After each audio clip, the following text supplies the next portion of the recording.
Silver ಅನ್ನುವಂಥದ್ದು ತುಂಬಾ important ಆಗಿರುವಂತಹ ಪಾತ್ರವನ್ನು ವಹಿಸುತ್ತೆ.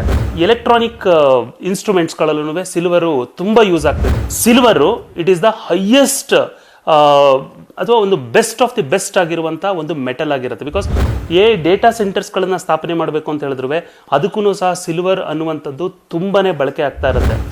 AI ರೆವಲ್ಯೂಷನ್ ಜಾಸ್ತಿ ಆಗ್ತಾ ಇದೆ.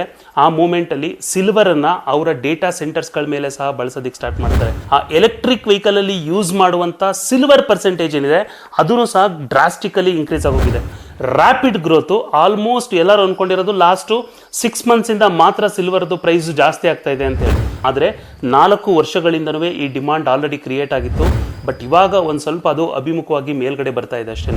ಜನವರಿಯಿಂದ ಚೀನಾ ಒಂದು ಇಂಪಾರ್ಟೆಂಟ್ ಡಿಶನ್ನು ತೊಗೊಂಡಿದ್ದೇನಂತ ಹೇಳಿದ್ರೆ ಇನ್ಮೇಲಿಂದ ನಾನು ನನ್ನ ದೇಶವನ್ನು ಬಿಟ್ಟು ಬೇರೆ ದೇಶಗಳಿಗೆ ಯಾವುದೇ ರೀತಿ ಸಿಲ್ವರನ್ನು ಎಕ್ಸ್ಪೋರ್ಟ್ ಮಾಡೋದಿಲ್ಲ ಅಂತ ಹೇಳಿ.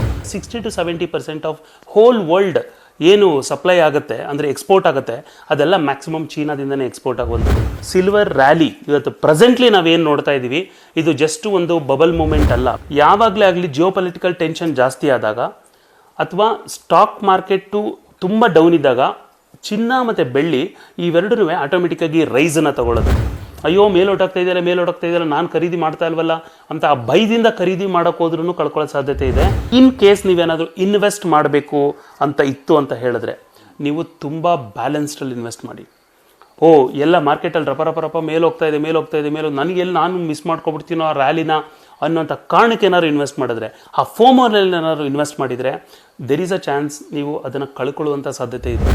ಬೇಸಿಕಲಿ ಏನಂತ ಹೇಳಿದ್ರೆ ಇವತ್ತು ಇಡೀ ಇಂಡಸ್ಟ್ರಿಯಲ್ ಮೊದಲಾಗಿದ್ದರೆ ನಿಮ್ಮ ಮನೆಯಲ್ಲೆಲ್ಲ ಅಬ್ಸರ್ವ್ ಮಾಡಿದರೆ ಅದನ್ನು ಒಂದು ಸ್ಪಿರಿಚುವಲ್ ಮಟೀರಿಯಲ್ ಆಗಿರ್ತಾ ಇತ್ತು ಅಂತ ಹೇಳಿದ್ರೆ ಮ್ಯಾಕ್ಸಿಮಮ್ ನಿಮ್ಮ ಮನೆಯಲ್ಲಿ ದೀಪ ಅಥವಾ ಬೆಳ್ಳಿ ಕಂಬ ಅಥವಾ ಮ್ಯಾಕ್ಸಿಮಮ್ ಒಂದು ಗೋಲ್ಡ್ ಕಾಯಿನು ಆ ಪ್ರಕಾರವಾಗಿರ್ತಾ ಇತ್ತು. ಆದರೆ ಇವತ್ತು ಪ್ರಸ್ತುತ ಸ್ಥಿತಿನಲ್ಲಿ ಏನಾಗಿದೆ ಅಂತ ಹೇಳಿದ್ರೆ ಇದು ಅಂದರೆ ನಿಮ್ಮ ಸ್ಪಿರಿಚುವಲ್ ಮೆಟೀರಿಯಲ್ ಅಲ್ವೇ ಅಲ್ಲ, ಇವತ್ತಿದೊಂದು ಇಂಡಸ್ಟ್ರಿಯಲ್ ಮೆಟಲ್ ಆಗಿ ಕನ್ವರ್ಟ್ ಆಗೋಗಿದೆ. ಸೊ ಹಾಗಾಗಿ ಬೇಸಿಕಲಿ ಇವತ್ತು ಹೋಲ್ ವರ್ಲ್ಡ್ ಡಿಮಾಂಡನ್ನು ಕನ್ಸಿಡರ್ ಮಾಡಿದರೆ ಇನ್ಫ್ಯಾಕ್ಟ್ ಮೊದಲಿಗಿದ್ದಂಥ ಡಿಮಾಂಡ್ಗೂ ಯಾರು ಎಕ್ಸ್ಪೆಕ್ಟು ಮಾಡದೇ ಇರುವಂಥ ಪ್ರೈಸ್ನ ಯಾಕೆ ಬೀಟ್ ಮಾಡ್ತಾ ಇದೆ ಅಂತ ಹೇಳಿದ್ರೆ ತುಂಬ ಫಂಡಮೆಂಟಲ್ಲು ಸ್ಟ್ರಾಂಗ್ ಆಗಿದೆ. ಅದರಲ್ಲಿ ಎಸ್ಪೆಷಲಿ ಹೇಳ್ಬೇಕಂದ್ರೆ ಇವತ್ತು 55 to 60% ಏನು ಟೋಟಲ್ ಸಿಲ್ವರ್ ಪ್ರೊಡ್ಯೂಸ್ ಆಗುತ್ತೆ ಅದರೊಳಗಡೆ ಪ್ರೊಡ್ಯೂಸ್ ಆಗುವಂಥ ಸಿಲ್ವರಲ್ಲಿ majority 55 to 60% it goes to silver ಕನ್ಸಂಪ್ಷನ್ಗೆ, ಅಂದರೆ ಇಂಡಸ್ಟ್ರಿಯಲ್ ಮೆಟಲ್ ಆಗಿ ಹೋಗ್ತಾ ಇದೆ. ಇನ್ನು ಮಿಕ್ಕಿದಷ್ಟೇ ನೀವು ಇವತ್ತು ಮನೆಯಲ್ಲಿ ನೋಡಿದಾಗ ಆವಾಗಲೇ ಹೇಳಿದಾಗೆ ದೀಪ ಮತ್ತು ಇದೆಲ್ಲದಕ್ಕೂ ಅದು ಯೂಸ್ ಆಗುತ್ತೆ. ಇನ್ಫ್ಯಾಕ್ಟ್ ಹೇಳ್ಬೇಕಂತ ಹೇಳಿದ್ರೆ ಸೋಲಾರ್ ಇಂಡಸ್ಟ್ರಿನಲ್ಲಿ ಬಿಕಾಸ್ ಇವತ್ತು ನಾವೇನಾದ್ರು ನೋಡಿದ್ರೆ ಸೋಲಾರ್ ಪ್ಯಾನಲ್ಸ್ಗಳು ಬಿಕಾಸ್ ಇವತ್ತು ಆಲ್ಮೋಸ್ಟ್ ಇಂಡಿಯಾನೂ ಹೋಲ್ ಗೌರ್ಮೆಂಟೂ ಸೋಲಾರನ್ನು ಜಾಸ್ತಿ ಪ್ರಮೋಟ್ ಮಾಡ್ತಾ ಇದೆ. ಸೋಲಾರ್ ಇಂಡಸ್ಟ್ರಿನಲ್ಲೂ ಸೋಲಾರ್ ರಿಲೇಟೆಡ್ ಪ್ರಾಡಕ್ಟ್ಸ್ಗಳನ್ನ ಪ್ರೊಡ್ಯೂಸ್ ಮಾಡಬೇಕು ಅಂತ ಹೇಳಿದ್ರು ಸಿಲ್ವರ್ ಅನ್ನುವಂಥದ್ದು ತುಂಬ ಇಂಪಾರ್ಟೆಂಟ್ ಆಗಿರುವಂಥ ಪಾತ್ರವನ್ನು ವಹಿಸುತ್ತೆ. ಎಸ್ಪೆಷಲಿ 25-30% ಸಿಲ್ವರು ನಿಯರ್ಲಿ ಸೋಲಾರ್ ಪ್ಯಾನಲ್ಸ್ಗಳಿಗೆ ಸೋಲಾರ್ ಇಂಡಸ್ಟ್ರಿನಲ್ಲೇ ಯೂಸ್ ಆಗ್ತಾ ಇದೆ. ಇದು ನಂಬರ್ 1. ಇದಕ್ಕೋಸ್ಕರನೇ ಇಂಡಸ್ಟ್ರಿನಲ್ಲಿ ಅಬ್ಸರ್ವ್ ಮಾಡಿದರೆ ಡಿಮಾಂಡು ಸಹ ಜಾಸ್ತಿ ಆಗಿದೆ. ನಂಬರ್ 2 ಎರಡನೇ ಪಾಯಿಂಟ್ ಏನಂತ ಹೇಳಿದ್ರೆ ಎಲೆಕ್ಟ್ರಾನಿಕ್ ಇನ್ಸ್ಟ್ರೂಮೆಂಟ್ಸ್ಗಳಲ್ಲೂ ಸಿಲ್ವರು ತುಂಬ ಯೂಸ್ ಆಗ್ತಾ ಇದೆ. ಬಿಕಾಸ್ ಬೆಸ್ಟ್ ಎಲೆಕ್ಟ್ರಿಕಲ್ ಕಂಡಕ್ಟರ್ ಅಂತ ಹೇಳಿದ್ರೆ ಸಿಲ್ವರು. ಬೇರೆ ಯಾವುದೇ ಮಟೀರಿಯಲ್ಸ್ಗಳಿಗೆ ಅಥವಾ ಮೆಟಲ್ಸ್ಗಳಿಗೆ ಕಂಪೇರ್ ಮಾಡಿದ್ರೆ silver it is the highest ಅಥವಾ ಒಂದು ಬೆಸ್ಟ್ ಆಫ್ ದಿ ಬೆಸ್ಟ್ ಆಗಿರುವಂಥ ಒಂದು ಮೆಟಲ್ ಆಗಿರುತ್ತೆ. ಬಿಕಾಸ್ ನಾವು ಕಂಡಕ್ಟರ್ ಅಂತ ಏನು ಕರಿತೀವಿ ಅಂದರೆ ಒಂದರಿಂದ ಒಂದನ್ನು ಟ್ರಾನ್ಸ್ಫಾರ್ಮ್ ಮಾಡುವಂಥ ಶಕ್ತಿ ಹೊಂದಿರುವಂಥದ್ದು ಎಲ್ಲ ಮೆಟಲ್ಸ್ಗಳಿಗಿಂತನೂ ಸಿಲ್ವರಲ್ಲಿ ಹಾಗಾಗಿ ಜಾಸ್ತಿ ಇದೆ. ಅಂದರೆ ಇವತ್ತು ಕಂಪೇರ್ ಮಾಡಿದ್ರೆ ಇವತ್ತು AI data centres for example ನೀವು ಯೂಸ್ ಮಾಡುವಂಥ ChatGPT, ಜೆಮಿನಿ, ಸಿರಿ ಇವೆಲ್ಲನೂ AI ಬೇಸ್ಡ್. ಈವನ್ ನೀವು ಯೂಸ್ ಮಾಡುವಂಥ ನಿಮ್ಮ ಮೊಬೈಲಲ್ಲೂ ಇವತ್ತು AI ಡೆವಲಪ್ ಆಗ್ತಾ ಇದೆ. ಹಾಗಾಗಿ AI ಡೇಟಾ ಸೆಂಟರ್ಸ್ಗಳನ್ನು ಸ್ಥಾಪನೆ ಮಾಡಬೇಕು ಅಂತ ಹೇಳಿದ್ರು ಅದಕ್ಕೂ ಸಹ ಸಿಲ್ವರ್ ಅನ್ನುವಂಥದ್ದು ತುಂಬಾ ಬಳಕೆ ಆಗ್ತಾ ಇರುತ್ತೆ. ಅಷ್ಟೇ ಅಲ್ಲ, ಇವಾಗ ನಾವು ಡಿಜಿಟೈಸೇಷನ್ ಅಂತೆಲ್ಲ ಹೇಳ್ತೀವಿ. ಯಾವಾಗ ಡಿಜಿಟೈಸೇಷನ್ ಜಾಸ್ತಿ ಆಗುತ್ತೆ AI ರೆವಲ್ಯೂಷನ್ ಜಾಸ್ತಿ ಆಗ್ತಾ ಇದೆ. ಆ ಮೂಮೆಂಟಲ್ಲಿ ಸಿಲ್ವರನ್ನು ಅವರ ಡೇಟಾ ಸೆಂಟರ್ಸ್ಗಳ ಮೇಲೆ ಸಹ ಬಳಸೋದಕ್ಕೆ ಸ್ಟಾರ್ಟ್ ಮಾಡ್ತಾರೆ. ಮೂರನೇದು ಏನಂತ ಹೇಳಿದ್ರೆ ಎಲೆಕ್ಟ್ರಿಕ್ ವೆಹಿಕಲ್. ಇವತ್ತು ಗೌರ್ಮೆಂಟ್ ಸಹ ಅದನ್ನು ಪ್ರಮೋಟ್ ಮಾಡ್ತಾ ಇದೆ, ಎಲ್ಲರೂ ಎಲೆಕ್ಟ್ರಿಕ್ ವೆಹಿಕಲ್ನ ಯೂಸ್ ಮಾಡಿ ಅಂತೇಳಿ. ಸೊ ಈಗ ರೀಸೆಂಟಾಗಿ ನಿಮ್ಗೆಲ್ಲರಿಗೂ ಒಂದು ಅಪ್ಡೇಟ್ಸ್ ಆಗಿರ್ಬೋದು. ಒಂದು ಸ್ಯಾಮ್ಸಂಗ್ ಅವರು ಎಲೆಕ್ಟ್ರಿಕಲ್ ವೆಹಿಕಲ್ಗೆ ಅವರ ಬ್ಯಾಟ್ರೀಸ್ಗಳನ್ನು ಪ್ರೊಡ್ಯೂಸ್ ಮಾಡಬೇಕು ಅಂದರೆ ಅದನ್ನು ಸಪ್ಲೈ ಮಾಡಬೇಕು ಅಂತ ಅಂದ್ಕೊಂಡಿದ್ದಾರೆ. ಹಾಗಾಗಿ ಈ ಥರ ಡಿಮಾಂಡ್ಸ್ಗಳು ಬಂದಾಗ್ಲೂ ಯಾವಾಗ ಎಲೆಕ್ಟ್ರಿಕ್ ವೆಹಿಕಲ್ ಅಂತ ಬರುತ್ತೆ ಆ ಎಲೆಕ್ಟ್ರಿಕ್ ವೆಹಿಕಲಲ್ಲಿ ಯೂಸ್ ಮಾಡುವಂಥ ಸಿಲ್ವರ್ ಪರ್ಸೆಂಟೇಜ್ ಏನಿದೆ ಅದೂ ಸಹ ಡ್ರಾಸ್ಟಿಕಲಿ ಇನ್ಕ್ರೀಸ್ ಆಗೋಗಿದೆ. ಅಂದರೆ ಎಲ್ಲದಕ್ಕೂ ಸಿಲ್ವರ್ ಇವತ್ತು ತುಂಬ ಎಸೆನ್ಷಿಯಲ್ ಮಟೀರಿಯಲ್ ಆಗಿದೆ. ಜೊತೆಗೆ ಇದನ್ನು ನಾವು ಇವತ್ತು ಇಂಡಸ್ಟ್ರಿಯಲ್ ಮೆಟಲ್ ಅಂತ ಹೇಳ್ತೀವಿ ಹೊರತು ಸ್ಪಿರಿಚುವಲ್ ಮೆಟೀರಿಯಲ್ ಅಂತ ಹೇಳ್ಬಿಟ್ಟು ಹೇಳೋದೇ ಇಲ್ಲ. ಸೊ ಅದೇ ಕಾರಣಕ್ಕೋಸ್ಕರ ಈಗ ಮೊದಲಾಗಿದ್ರೆ ಏನಾಗ್ತಿತ್ತು ಅಂತ ಹೇಳಿದ್ರೆ ಮಾರ್ಕೆಟಲ್ಲಿ ಇನ್ವೆಸ್ಟ್ಮೆಂಟ್ ಆಧಾರದ ಮೇಲೆ ಜನಗಳೆಲ್ಲ ಸೊ ಅಮೌಂಟನ್ನು ತೊಗೊಂಡೋಗಿ ಇನ್ವೆಸ್ಟ್ ಮಾಡ್ತಾ ಇದ್ರು, ಅದ್ರ ದುಡ್ಡು ಬರ್ತಾ ಇತ್ತು. ಬಟ್ ಇವತ್ತು ಏನಾಗ್ತಾ ಇದೆ ಅಂತ ಹೇಳಿದ್ರೆ ಈ ನೋಡುವಂಥ ದೃಷ್ಟಿಕೋನ ಚೇಂಜ್ ಆಗಿದೆ. ಯಾಕಂದರೆ ಮೊದಲೆಲ್ಲ ನೀವು ಕಬ್ಬಣ, ಕಾಪರು ಇವೆಲ್ಲ ಯಾವ ಥರ ಇಂಡಸ್ಟ್ರಿಯಲ್ಲಿ ಯೂಸ್ ಮಾಡ್ತಾ ಇದ್ರು ಅದೇ ಪ್ರಕಾರವಾಗಿ ಯೂಸ್ ಮಾಡ್ತಾ ಇರುವಂಥ ಕಾರಣ ರ್ಯಾಪಿಡ್ ಗ್ರೋತು. ಆಲ್ಮೋಸ್ಟ್ ಎಲ್ಲರೂ ಅಂದ್ಕೊಂಡಿರೋದು ಲಾಸ್ಟು 6 ಮಂತ್ಸಿಂದ ಮಾತ್ರ ಸಿಲ್ವರ್ದು ಪ್ರೈಸ್ ಜಾಸ್ತಿ ಆಗ್ತಾ ಇದೆ ಅಂತ ಹೇಳಿ, ಅದ್ರ ಡಿಮಾಂಡ್ ಜಾಸ್ತಿ ಆಗ್ತಾ ಇದೆ ಅಂತ ಹೇಳಿ ಮೇ ಬಿ ಜುಲೈ ಅಥವಾ ಜೂನ್ ಆ ಡ್ಯೂರೇಷನಿಂದ 2024 ಅಂದ್ಕೊಂಡಿದ್ದಾರೆ. ಆದರೆ 4 ವರ್ಷಗಳಿಂದನೂ ಈ ಡಿಮಾಂಡ್ ಆಲ್ರೆಡಿ ಕ್ರಿಯೇಟ್ ಆಗಿತ್ತು. ಬಟ್ ಇವಾಗ ಒಂದು ಸ್ವಲ್ಪ ಅದು ಅಭಿಮುಖವಾಗಿ ಮೇಲ್ಗಡೆ ಬರ್ತಾ ಇದೆ ಅಷ್ಟೇ. ಬಟ್ ಬೇಸಿಕಲಿ ಏನಂತ ಹೇಳಿದ್ರೆ ಇಂಡಸ್ಟ್ರಿಯಲ್ ಡಿಮಾಂಡು ಪ್ರಮುಖವಾಗಿ ಕಾರಣ ಇದೆ. Because of that reason silver rate ತುಂಬ ಮೇಲೆ ಹೋಗ್ತಾ ಇದೆ. China new export policy silver ರೈಸಿಗೆ ನಿಜವಾಗ್ಲೂ ಅದು ಕಾರಣನೂ ಇದೆ. ರೀಸನ್ ಏನಂತ ಹೇಳಿದ್ರೆ ಚೀನಾದು ಅದ್ರ ಆಗುಹೋಗುಗಳನ್ನು ಬೇರೆ ಥರ ನಾವು ನೋಡಿದ್ರೂ ಅವರ ದೇಶವನ್ನು ಫಸ್ಟು ಅವರು ಪ್ರೊಟೆಕ್ಟ್ ಮಾಡ್ಕೊಳ್ಳೋದಕ್ಕೆ ಟ್ರೈ ಮಾಡ್ತಿರ್ತಾರೆ. ಜನವರಿಯಿಂದ ಚೀನಾ ಒಂದು ಇಂಪಾರ್ಟೆಂಟ್ ಡಿಶನ್ನು ತೊಗೊಂಡಿದ್ದೇನಂತ ಹೇಳಿದ್ರೆ ಇನ್ಮೇಲಿಂದ ನಾನು ನನ್ನ ದೇಶವನ್ನು ಬಿಟ್ಟು ಬೇರೆ ದೇಶಗಳಿಗೆ ಯಾವುದೇ ರೀತಿ ಸಿಲ್ವರನ್ನು ಎಕ್ಸ್ಪೋರ್ಟ್ ಮಾಡೋದಿಲ್ಲ ಅಂತ ಹೇಳಿ. ಆ್ಯಂಡ್ ಒಂದು ಡೇಟಾ ಪ್ರಕಾರ ಏನಂದರೆ 60 to 70% ಆಫ್ ಹೋಲ್ ವರ್ಲ್ಡ್ ಏನು ಸಪ್ಲೈ ಆಗುತ್ತೆ ಅಂದರೆ ಎಕ್ಸ್ಪೋರ್ಟ್ ಆಗುತ್ತೆ ಅದೆಲ್ಲ ಮ್ಯಾಕ್ಸಿಮಮ್ ಚೀನಾದಿಂದನೇ ಎಕ್ಸ್ಪೋರ್ಟ್ ಆಗುವಂಥದ್ದು. ಸಿನ್ಸ್ ಅವರು ಅದಕ್ಕೆ ರೆಸ್ಟ್ರಿಕ್ಷನ್ಸ್ಗಳನ್ನು ತೊಗೊಂಡು ಬಂದಿರೋ ಕಾರಣ ಅದನ್ನು ಒನ್ ಆಫ್ ದ ವೇ ಅದು ಡಿಮಾಂಡ್ ಜಾಸ್ತಿ ಆಗಿದೆ. ಹಾಗಾಗಿ ಅವ್ರ ಕಡೆಯಿಂದ ಸಪ್ಲೈ ಶಾರ್ಟ್ ಫಾಲ್ ಆಗಿದೆ. ಇದು ಆಬ್ವಿಯಸ್ಸು. ನಿಮ್ಗೆಲ್ಲರೂ ಒಂದು ಕಾನ್ಸೆಪ್ಟ್ ಗೊತ್ತಿರುತ್ತೆ, ಸಿಲ್ವರಲ್ಲಿ ಅಥವಾ ಸಿಲ್ವರ್ ಅಂತಲೇ ಅಲ್ಲ ಯಾವುದೇ ಮೆಟೀರಿಯಲ್ಸ್ಗಳಲ್ಲಾಗಿರಲಿ ಡಿಮಾಂಡ್ ಜಾಸ್ತಿ ಆಗಿದೆ, ಸಪ್ಲೈ ಕಡಿಮೆ ಇದೆ ಅಂತ ಹೇಳಿದ್ರೆ ಆಬ್ವಿಯಸ್ಲಿ ಪ್ರೈಸು ಹೈಕ್ ಆಗೇ ಆಗುತ್ತೆ. ಇದೇ ಪ್ರಕಾರ ಇಲ್ಲೂ ಸಹ ಆಗಿದೆ. ಬಿಕಾಸ್ ಚೀನಾನು ಒನ್ ಆಫ್ ದ ರೆಸ್ಟ್ರಿಕ್ಷನ್ ಇಟ್ಕೊಂಡಿದೆ. ಆ್ಯಂಡ್ ಓವರ್ ಆಲ್ ಗ್ಲೋಬಲ್ ಕಾಂಟ್ರಿಬ್ಯೂಷನಲ್ಲಿ ಚೀನಾ ತುಂಬ ಹೈಯೆಸ್ಟ್ ಅಮೌಂಟ್ ಆಫ್ ಹೈಟ್ ಇರುವಂತಹ ಎಕ್ಸ್ಪೋರ್ಟನ್ನು ಪ್ಲೇ ಮಾಡುತ್ತೆ. ವಿಚ್ ಮೀನ್ಸ್ ಈಗ ಚೀನಾದಿಂದ ಪ್ರೊಡ್ಯೂಸ್ ಆಗುವಂಥ ಮ್ಯಾಕ್ಸಿಮಮ್ ಮೆಟೀರಿಯಲ್ಸ್ಗಳು ಅಥವಾ ಸಿಲ್ವರ್ ಮೆಟೀರಿಯಲ್ಸ್ಗಳು ಬೇರೆ ದೇಶಕ್ಕೆ ಎಕ್ಸ್ಪೋರ್ಟ್ ಆಗೋದು 2 ರೀತಿ ಇರುತ್ತೆ. ನಂಬರ್ 1, ಇನ್ ಕೇಸ್ ಏನಾದ್ರು ಗೌರ್ಮೆಂಟ್ ಓನ್ಡ್ ಕಂಪ್ನೀಸ್ಗಳ ಮುಖಾಂತರ ಏನಾದ್ರು ಆಗುತ್ತೆ ಅಂತ ಹೇಳಿದ್ರೆ ಮಾತ್ರ ಚೀನಾದವರು ಅದನ್ನು ಬೇರೆ ಕಡೆ ಎಕ್ಸ್ಪೋರ್ಟ್ ಮಾಡಲಿಕ್ಕೆ ಅವಕಾಶ ಕೊಡ್ತಾರೆ. ಬೈ ಚಾನ್ಸ್ ಏನಾದ್ರು ಪ್ರೈವೇಟ್ ಎಕ್ಸ್ಪೋರ್ಟರ್ಸ್ಗಳು ಏನಾದ್ರು ಬರುತ್ತೆ ಅಂತ ಹೇಳಿದ್ರೆ ಮಾಡ್ತಾರೆ ಅಂತ ಹೇಳಿದ್ರೆ ಅವ್ರುಗಳಿಗೆ ತುಂಬ ರೆಸ್ಟ್ರಿಕ್ಷನ್ಸ್ ಇದೆ. ಹಾಗಾಗಿ ಆಲ್ಮೋಸ್ಟ್ ನಾನು ನಿಮ್ಗೆ ಹೇಳಿದಾಗೆ 60% ಅಷ್ಟು ಚೀನಾಯಿಂದನೇ ಎಕ್ಸ್ಪೋರ್ಟ್ ಆಗುತ್ತೆ ಅಂತ ಹೇಳಿದ್ರೆ ಪ್ರೈವೇಟ್ ಸೆಕ್ಟರ್ಸ್ಗಳಿಗೆ ಸಿಲ್ವರ್ ಸಿಗ್ತಾ ಇಲ್ಲ.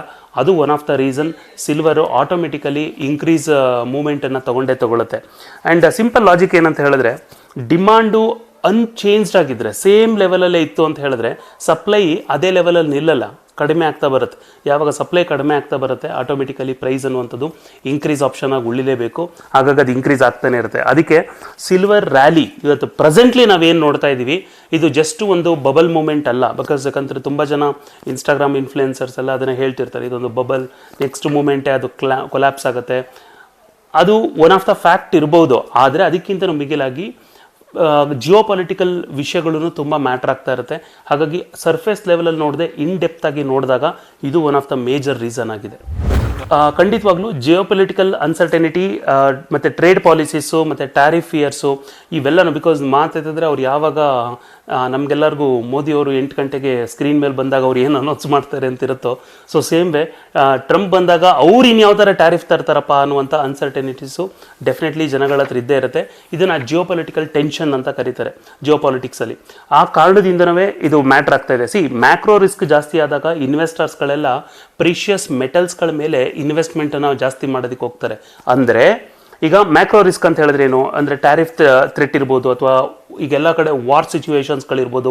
ಆ ಸಿಚುವೇಶನಲ್ಲಿ ಆ ಡಾಲರ್ ಮೇಲೆ ಇನ್ವೆಸ್ಟ್ ಮಾಡುವಂಥ ಅಮೌಂಟ್ಸ್ಗಳಾಗಿರಲಿ ಅಥವಾ ಸ್ಟಾಕ್ ಮಾರ್ಕೆಟ್ ಮೇಲೆ ಇನ್ವೆಸ್ಟ್ ಮಾಡುವಂಥ ಅಮೌಂಟ್ಸ್ಗಳಾಗಿರಲಿ ಜನಗಳಲ್ಲಿ ನಂಬಿಕೆಯಿಂದ ಇನ್ವೆಸ್ಟ್ ಮಾಡೋದಿಲ್ಲ. ಅವರೆಲ್ಲರೂ ಆ ಅಮೌಂಟನ್ನು ತೊಗೊಂಡು ಬಂದು ಇನ್ವೆಸ್ಟ್ ಮಾಡುವಂಥದ್ದೇ ಎಲ್ಲಿಗೆ ಮೇಜರ್ ಆಗಿ they will invest back in precious metals. ಯಾಕಂದರೆ ಇವತ್ತಲ್ಲ ನಾಳೆ ಅದು ಡಿಮಾಂಡ್ ಬಂದೇ ಬರುತ್ತೆ, ಇವತ್ತಲ್ಲ ನಾಳೆ ಅದು ಗ್ರೋತ್ ಆಗೇ ಆಗುತ್ತೆ ಅನ್ನೋಂಥ ಕಾರಣಕ್ಕೋಸ್ಕರ. ಆ್ಯಂಡ್ ಸ್ಟಾಕ್ ಮಾರ್ಕೆಟಲ್ಲಿ ಇವಾಗ ಅಬ್ಸರ್ವ್ ಮಾಡಿದರೆ ಒಂದು ಇನ್ಸಿಡೆಂಟ್ ನಡೆಯುತ್ತೆ. ಯಾವಾಗಲೇ ಆಗಲಿ ಜಿಯೋ ಪೊಲಿಟಿಕಲ್ ಟೆನ್ಷನ್ ಜಾಸ್ತಿ ಆದಾಗ ಅಥವಾ ಸ್ಟಾಕ್ ಮಾರ್ಕೆಟು ತುಂಬ ಡೌನ್ ಇದ್ದಾಗ ಚಿನ್ನ ಮತ್ತು ಬೆಳ್ಳಿ ಇವೆರಡೂ ಆಟೋಮೆಟಿಕ್ಕಾಗಿ ರೈಸನ್ನು ತಗೊಳುತ್ತೆ. ಇದನ್ನು ಭಾಳಷ್ಟು ಅಬ್ಸರ್ವ್ ಮಾಡಿದರೆ. ಆ್ಯಂಡ್ ಯಾವಾಗ ಸ್ಟಾಕ್ ಮಾರ್ಕೆಟ್ಗೆ ಮತ್ತೆ ದುಡ್ಡು ಹೋಗುತ್ತೆ ಆವಾಗ ಚಿನ್ನ ಬೆಳ್ಳಿದು ರೇಟು ಸ್ಟೇಬಲ್ ಆಗೋದಕ್ಕೆ ಸ್ಟಾರ್ಟ್ ಆಗುತ್ತೆ. ಸೊ ಹಾಗಾಗಿ ಇದು ಒನ್ ಆಫ್ ದ ಇನ್ಸಿಡೆಂಟ್ ಆಗಿರುತ್ತೆ. ಟ್ಯಾರಿಫನ್ನು ಜಾಸ್ತಿ ಮಾಡಿರುವಂಥ ಕಾರಣ ಮತ್ತು ಟ್ರಂಪ್ದು ಮೈಂಡ್ ಏನೋ ಪದೇ ಪದೇ ಚೇಂಜ್ ಆಗ್ತಾ ಇರುವಂಥದ್ದು, ಅವರ ಟ್ಯಾರಿಫ್ ನೀತಿಗಳು ಇವೆಲ್ಲನೂ ಚಿನ್ನ ಮತ್ತು ಬೆಳ್ಳಿ ಇವೆರಡಕ್ಕೂ ಈ ಟೆನ್ಷನಿಂದ ಇನ್ಕ್ರೀಸ್ ಆಗುವಂಥ ಸಾಧ್ಯತೆ, ಇನ್ಕ್ರೀಸ್ ಆಗಿರುವ ಸಾಧ್ಯತೆ ತುಂಬ ಇದೆ. ಮುಂದೆ ಇನ್ಕ್ರೀಸ್ ಆಗುವಂಥ ಸಾಧ್ಯತೆಗಳು ಇದೇ ಪ್ರಕಾರವಾಗಿದೆ. ಸಿಲ್ವರ್ಗೆ ಒಂದು ಸೈಡ್ ಸ್ಟೋರಿ ಮಾತ್ರ ಅಲ್ಲ, ಎರಡೂ ಸೈಡ್ ಸ್ಟೋರಿ ಇದೆ. ಇದಕ್ಕೆ ನಾನೊಂದು ಸ್ವಲ್ಪ ಒಂದು ವಿಷಯ ಹೇಳ್ತೀನಿ. 1970 ಮತ್ತು 1980 ಈ ಡ್ಯೂರೇಷನಲ್ಲಿ, ಅಂದರೆ ಒಂದೊಂದು ಕಡೆ ಒಂದೊಂದು ಡೇಟಾ ಇದೆ, ಬಟ್ ಈ ಡ್ಯೂರೇಷನಲ್ಲಿ ಹಂಟ್ ಬ್ರದರ್ಸ್ ಅಂತ ಹೇಳಿ ಅವರು ಆಲ್ಮೋಸ್ಟು ಒಂದು ಬಬಲನ್ನು ಕ್ರಿಯೇಟ್ ಮಾಡಿದರು. ಆವಾಗಲೂ ಸಹ ಸಿಲ್ವರು ಪ್ರತಿ ದಿನ ಇದೇ ಪ್ರಕಾರ ಹೆಚ್ಚಳವಾಗಿ ಹೋಗ್ತಾ ಇತ್ತು. ಆದರೆ ಒಂದು ದಿವಸ ಅದು ಯಾವಾಗ ಸ್ಕ್ಯಾಮ್ ಆಗಿ ಹೊರಗಡೆ ಬಂತೋ, ಆಲ್ ಆಫ್ ಎ ಸಡನ್ ತುಂಬ ಹೈಟಲ್ಲಿದ್ದಂಥ ಸಿಲ್ವರ್ ಪ್ರೈಸು ಸಡನ್ನಾಗಿ ಸ್ಲ್ಯಾಶ್ ಆಗೋಯ್ತು. ಯಾರೆಲ್ಲ ಎಕ್ಸಾಂಪಲ್ ಒಂದು 100 ರೂಪಾಯಿಯಿಂದ ಇನ್ವೆಸ್ಟ್ ಮಾಡಿದವರು 1000 ರೂಪಾಯಿ ಆದಾಗ ಯಾರೆಲ್ಲ ಇನ್ವೆಸ್ಟ್ ಮಾಡಿದ್ರು, ಆ ಕ್ಷಣದಲ್ಲಿ ತುಂಬ ಜನ ಕಳ್ಕೊಂಡವರೇ ಜಾಸ್ತಿ. ಆದರೆ ಆವಾಗ ಕಂಪೇರ್ ಮಾಡಿದ್ರೆ ಇವಾಗ ಸ್ವಲ್ಪ ನೀತಿ ಡಿಫ್ರೆಂಟ್ ಆಗಿದೆ. ರೀಸನ್ ಏನಂತ ಹೇಳಿದ್ರೆ, ಈಗ ಫಂಡಮೆಂಟಲ್ಸು ತುಂಬ ಸ್ಟ್ರಾಂಗ್ ಆಗಿದೆ. ಬಿಕಾಸ್ ಇದನ್ನು ಯಾರೋ ಒಬ್ಬರು ಏರಿಳಿತ ಮಾಡ್ತಾ ಇಲ್ಲ, ಯಾರೋ ಒಬ್ಬರು ಆರ್ಟಿಫಿಷಿಯಲ್ ಸ್ಕೇರ್ಸಿಟಿನೂ ಕ್ರಿಯೇಟ್ ಮಾಡ್ತಾ ಇರುವಂಥದ್ದಲ್ಲ.